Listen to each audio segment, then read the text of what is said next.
She wasn't a real person, but she inspired millions. This is the story of Rosie the Riveter. When America entered World War II, factories needed to produce tanks, planes, and ships at an unprecedented speed. But millions of men had left for the front lines.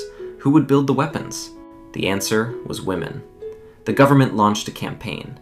They were trained to weld, operate heavy machinery, assemble aircraft, and produce artillery shells. Mothers, wives, women from all backgrounds stepped into roles once reserved for men. A popular song released in 1942 told the story of a woman named Rosie who worked on an airplane assembly line while her boyfriend served in the Marines. The song became a national hit, and Americans started calling all female defense workers Rosie the Riveter. Norman Rockwell painted Rosie for the cover of the Saturday Evening Post.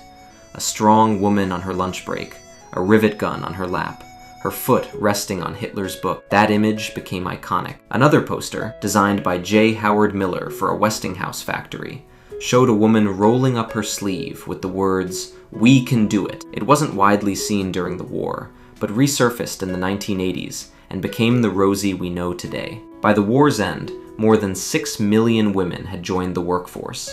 They proved they could do the job. But when the soldiers came home, the government and employers asked women to return to traditional roles. Some were happy to leave. Others wanted to stay. Many lost their jobs to returning men. Yet Rosie's legacy lived on.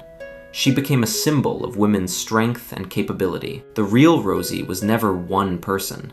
She was every woman who rolled up her sleeves and helped win the war. Thanks for watching. Subscribe for more untold stories from America's past.